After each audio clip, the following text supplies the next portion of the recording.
அதுக்கப்புறம் ஒரு எமோஷனான சீன், என்னோட எமோஷனான ஒரு சீனு. செட்ல அந்த சீன் முடிஞ்சது எல்லாரும் கிளாப்ஸ் பண்ணாங்க. அவர் என்கிட்ட ஒரு கதை சொன்னார், புருஸ்லினுடைய கதை. சிக்ஸ் பேக் வைக்கிற அளவுக்கு என்ன தயார் படுத்திட்டேன் அப்படின்னாரு. அவங்க அப்பாவை நான் சந்திச்சிருக்கேன். 85 இருந்து 87 வரைக்கும் நான் சரவண சீட்ல வந்து அங்க ரங்கநாதரோட வந்து நான் வாடகை கூடியிருந்தேன். அப்ப அசிஸ்டன்ட் டைரக்டரா இருக்கும்போது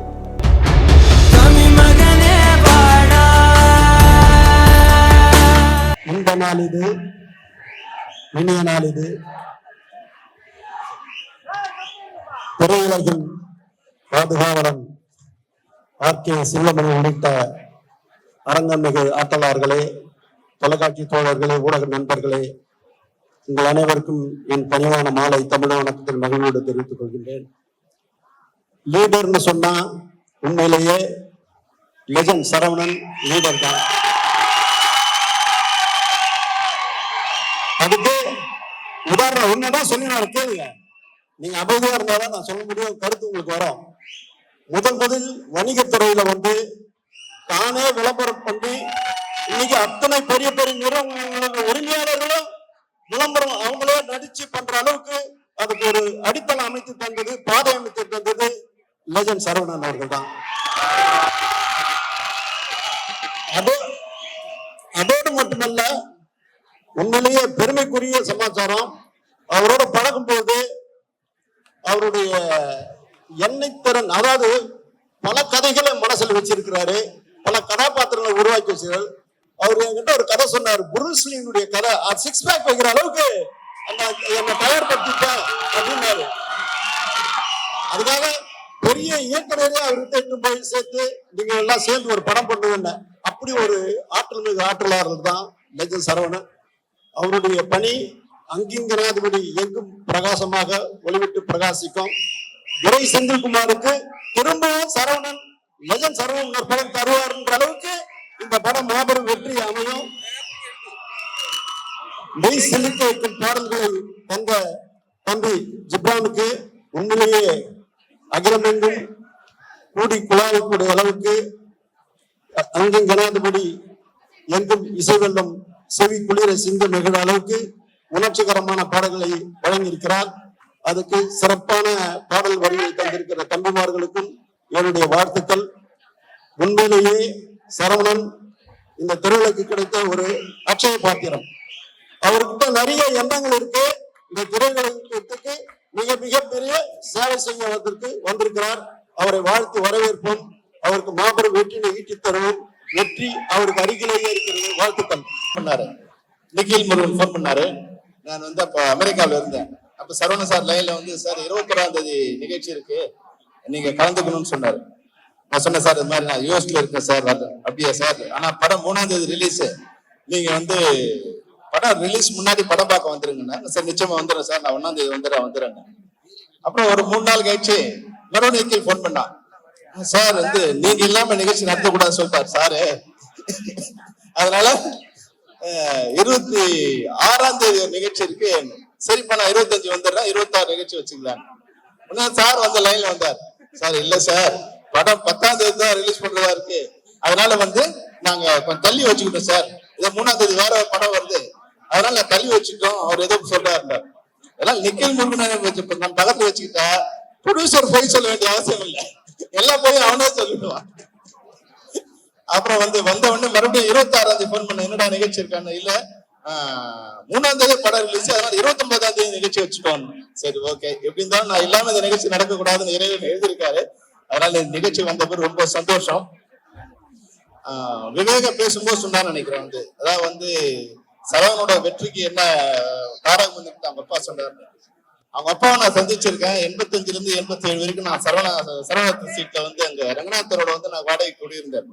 அப்ப அசிஸ்டன்ட் டைரக்டரா இருக்கும்போது அப்ப நான் வந்து அந்த கடைக்கு போவோம். உங்களுக்கு தெரியும், அசிஸ்டன்ட் டைரக்டர் அப்ப சினிமாவில் அசிஸ்டன்ட் டைரக்டர்னா சம்பளம் வாங்காத ஒரு வேலைக்காரர் தான் அசிஸ்டன்ட் டைரக்டரா சினிமாவில் இருந்துகிட்டு இருப்போம். அப்போ போய் அடிக்கடி கடைக்கு போவோம். கடைக்கு வாங்குவோம், வாங்க மாட்டோம். அப்போ 100 ரூபாய்க்கு கீழே வந்து 99 ரூபாய்க்கு சட்டை போட்டிருப்பாங்க. அந்த 100 ரூபாய் வந்தவொடனே இந்த சட்டை வாங்கலாங்கிறதுக்காக போய் பார்த்துட்டு வருவோம். ஒரு தடவை வந்து தீபாவளிக்கு வந்து சித்ரா சார் போயிட்டாங்க. தீபாவளிக்கு வந்து எனக்கு ஒரு 500 ரூபாய் பணம் கொடுத்தாங்க. அதை வாங்கிக்கிட்டு பஸ்லாம் எடுக்க போலான்னு எனக்கு 500 ரூபாய்க்கு ஒரு குடும்பத்துக்கே வந்து ட்ரெஸ் எடுக்க முடியும்னா சரவணா சொல்றதா எடுக்க முடியும். அப்ப நானு என்னோட அம்மாவுக்கு, என் குழந்தை தம்பிக்கு, என் தங்கச்சிக்கு எல்லாருக்கும் வந்து ட்ரெஸ் எடுத்துட்டு நான் ஏற்கனவே பார்த்தா 99 ரூபான்னு இந்த சட்டை இருந்தது. அதனால இந்த சட்டையை எடுத்துட்டு நான் போகும்போது அவன் பார்த்தா அது பக்கத்து ரேக்ல இருந்து இந்த ரேக்கு மாறி இருக்கும்போது அது வேலை வந்து 199. நான் கரெக்டா கனெக்ட் பண்ணி 490 ரூபாய் வர்ற மாதிரி கனெக்ட் பண்ணி எடுத்துட்டு அந்த கவுண்ட்ல கொடுத்தேன். கொடுக்கும்போது அங்க போய் பார்த்துட்டு நான் அதுக்கு முன்ன 4 தடவை அந்த கடைக்கு வந்து பார்த்துட்டு போயிருக்கேன். எந்த சட்டை எடுக்கிறது, கணக்கு பணம் வந்தா எந்த சட்டை எடுக்கலாம்னு பார்த்துட்டு போயிருக்கேன். அப்ப பார்த்துட்டு இருந்தா அந்த சட்டையோட விலை 199. அப்ப வந்து 590 ரூபாய் வந்துடுச்சு. எங்கிட்ட 500 ரூபாய் தான் பணம் இருந்தது. உடனே எங்க அப்பா சொன்னாரு, அந்த பில்லு தப்பா வந்துடுச்சு சார். நான் சொன்னேன், இல்ல சார் இது 99. கடையில ஒர்க் பண்ண சொன்னார், இல்ல சார் பக்கத்து ரேக்ல இருந்து இது மாறி வந்துடுச்சு அப்படின்னாரு. உடனே அப்பா சொன்னார், பரவாயில்ல சார் நீங்க வச்சீங்க அப்படின்னாரு. இல்ல சார் பணம் இல்லைன்னு. பரவாயில்ல சார் பணம் வரும்போது கொடுக்கலாம் நீங்க வச்சீங்க. அதாவது வந்து 100 ரூபாய்க்கு சட்டை வாங்கணும்னுக்கும் அவருக்கு அதே மரியாதை கொடுத்தாரு, 1,00,000 ரூபாய்க்கு சட்டை வாங்கணும் அதே மரியாதை கொடுத்தாரு. அதாவது கஸ்டமரை மதிச்ச ஒரு முதலாளியா இருந்தார். அதுதான் வந்து இன்னைக்கு நம்ம இண்டஸ்ட்ரியை காப்பாற்றுறதுக்கு தயாரிப்பாளர்கள் தேவைப்படுறாங்க. தயவு செய்து இந்த படத்தை நீ நல்ல படமா எடுக்கணும், வெற்றி படமா எடுக்கணும், அது எங்களுக்கு நல்லது, எங்க தொழிலாளருக்கு நல்லதுன்னு சொன்ன நிச்சயமா பண்றேன் சார் அப்படின்னாரு. அப்புறம் ஒரு டீசர் ஒரு இது லுக் அனுப்பிச்சிருந்தார். உண்மையாவே எனக்கு வந்து அந்த லுக் ரொம்ப நல்லா இருந்தது. அதாவது வந்து தப்பா துக்குவா சரவணன் லெஜண்ட் பார்க்கும்போது கொஞ்சம் பொறாமையா இருந்தது. இந்த பக்கம் தமன்னா அந்த பக்கம் அவங்களாம் என்னப்பா பணம் இருந்தா எதுனாலும் பண்ணலாமா. ஆனா லீடர் அந்த போஸ்டர் பார்த்த உடனே சொன்ன, சரவணன் ஃபர்ஸ்ட்லயே நீங்க வெற்றி பெற்றிருக்கீங்க, இந்த படம் நிச்சயமா எல்லாராலும் வரவேற்கப்படும். ஏன்னா ஆடியன்ஸ் வந்து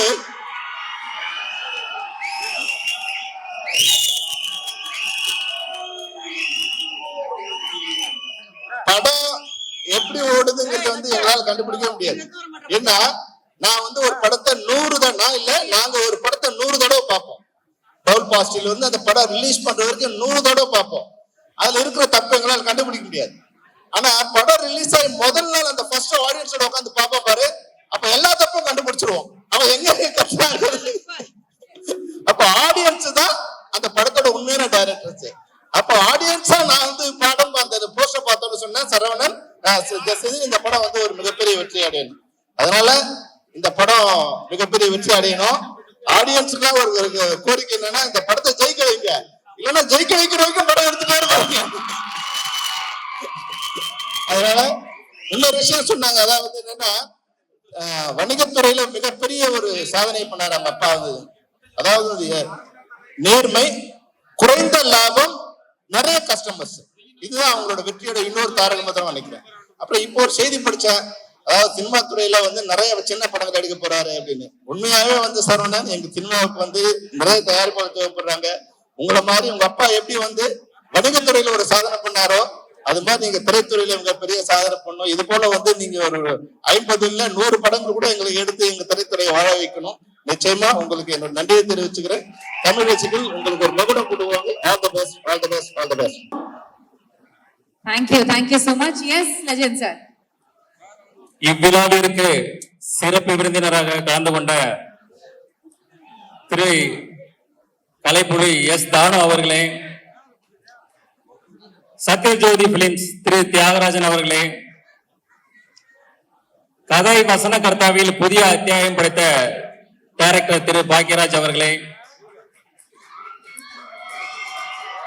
பல்துறை வித்தகர் திரு சித்ரா லட்சுமணன் அவர்களே, ட்ரெண்டிங் இளைஞன் திரு தனஞ்சயன் அவர்களே, நண்பர்களே, உறவினர்களே, பத்திரிகை ஊடக நண்பர்களே, இந்நிகழ்ச்சியை ஊடக வழியாக கண்டு ரசித்துக் கொண்டிருக்கும் ரசிக பெருமக்களே, என் உயிரினும் மேலான என் மீது அதிக அன்பும் அதிக நம்பிக்கையும் வைத்திருக்கும்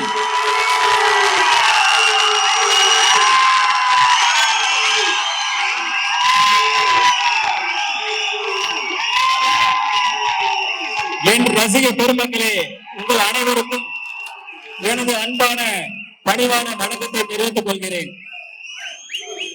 இன்றைய சூழலில் உலகில் போர் மேகங்கள் சூழ்ந்து மக்களுக்கு துயரத்தையும் ஒரு பாதுகாப்பு அற்ற தன்மையும் நிலவி கொண்டிருக்கிறது.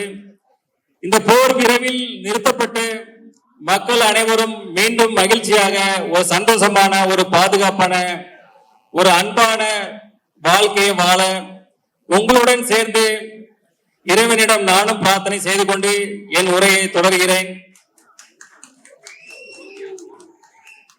தி லெஜண்ட் அந்த படத்துக்கு அப்புறம் இந்த படம் வந்து என்னோட 2வது படம் வந்து லீடர் வந்து coming 3rd April good Friday அன்னைக்கு கம்மிங் 3rd ஃப்ரைடே ரிலீஸ் ஆகுது.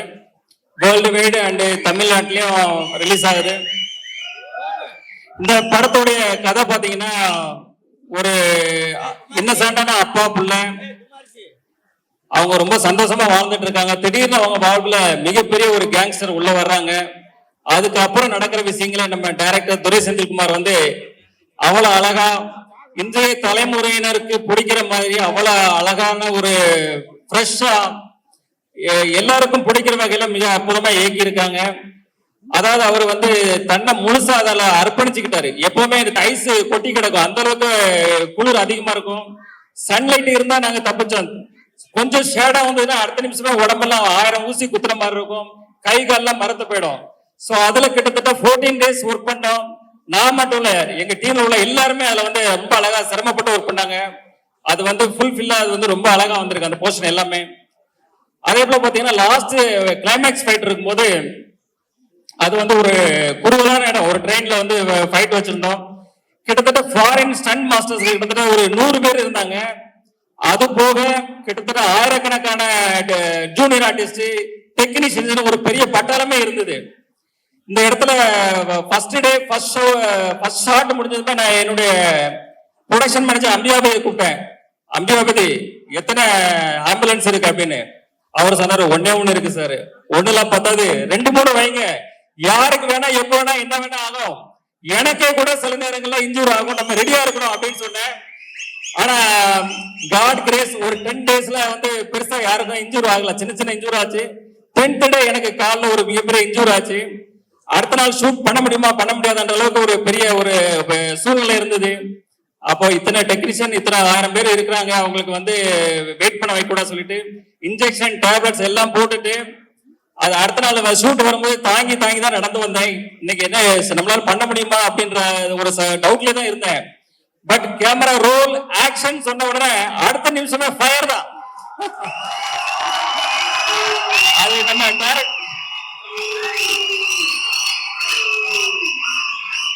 அது நம்ம டைரக்டர் சார் சொன்ன மாதிரி அந்த எனர்ஜி எங்க இருந்து வருது தெரியாது. அது காட் பிளஸிங், கடவுளுக்கு தான் நன்றி சொல்லலாம். அதே போல இந்த படத்துல ஒர்க் பண்ண அத்தனை டெக்னீஷியன்ஸும் அவங்கள வந்து முழுசா அர்ப்பணிச்சு இதுல ஒர்க் பண்ணாங்க. எப்படி நம்ம தலை எப்படி அப்படிதான் வாழு. சோ அதே போல என் கூட இருந்த எல்லாருமே அவங்கள தன்னை அர்ப்பணிச்சு அந்த இதுல ஒர்க் பண்ணாங்க. அவங்களோட ஒர்க் எல்லாரும் ரொம்ப ஃபென்டாஸ்டிக்கா வந்திருக்கு. அவங்க எல்லாருக்கும் தேங்க்ஸ். அதாவது நம்ம டைரக்டர் டீம் ஆகட்டும், எனி அதர் டெக்னீஷியன், எல்லா டெக்னீஷியனுக்கும் என்னோட தேங்க்ஸ், அவங்களுக்கு என்னோட வாழ்த்துக்களையும் தெரிவித்துக் கொள்கிறேன். அடுத்தது ஆர்டிஸ்டுக்கு வர்றேன். ஆர்டிஸ்ட்ல வந்து பாத்தீங்கன்னா நம்ம அறந்தாங்கி நிஷா அவர்கள் வந்து ஷூட்ல இருக்கும்போது கோ டைரக்டர் வந்து சொன்னாரு, பக்ருதீன் சார் இவங்க வந்து ஸ்கிரிப்ட்ல இருக்கிற மாதிரி 2 வார்த்தை திட்டுவாங்க சார் அப்படின்னு. சரின்னு இருந்தேன். அவங்க பார்த்தா ஷார்ட் போகுது திட்டிட்டே இருக்கிறாங்க.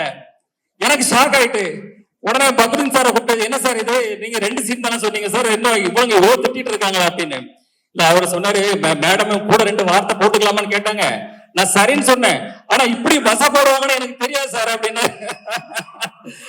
ஆனா அப்புறம் அறந்தாங்கி நிஷாட் அப்புறம் சொன்னேன் வந்து, இல்ல இது நீங்க பண்ணது கரெக்ட் தான், இது வந்து சீன் அப்பதான் இது வந்து நல்லா இன்ட்ரெஸ்டிங்கா இருக்குன்னு சொல்லி அந்த சீன் அதே போல ரொம்ப நல்லா வந்தது.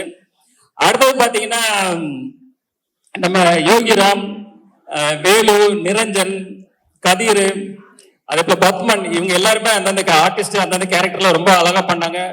இதே போல பல ஆர்டிஸ்ட் அதுல ஒர்க் பண்ணாங்க. அவங்க எல்லாருக்குமே என்னுடைய வாழ்த்துக்கள்.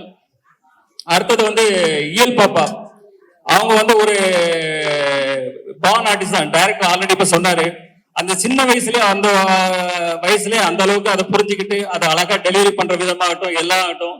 செட்லயே அவங்க பேரண்ட்ஸ் கிட்ட சொன்னேன், இந்த பொண்ணு ஒரு நாளைக்கு பெரிய ஹீரோயினா வரும்னு, அது கண்டிப்பா நடக்கும். அதே போல நம்ம ஜார்ஜ் வில்லியம்ஸ்னு நடிச்சார் என் கூட. அப்ப அவர் வந்து ஒரு சீன், அவர் அங்க நிக்கிறாரு, நான் அங்க நிக்கிறேன்.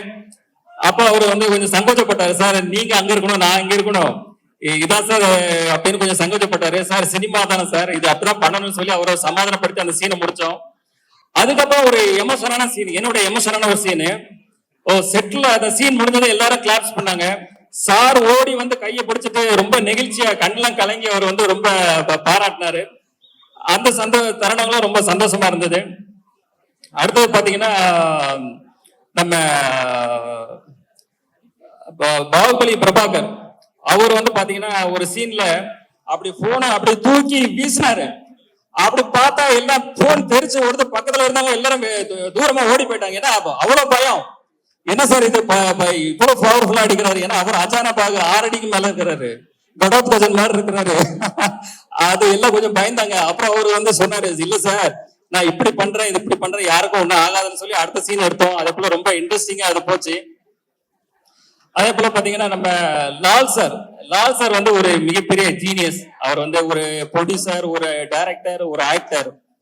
அவர் வந்து இந்த படத்துல பண்ணும்போது நாங்க எங்களுக்கு ஒரு இது பயம். ஏன்னா மோகன்லாலுக்கு அப்புறம் அவர் மலையாளத்துல மிகப்பெரிய ஒரு நடிகர்.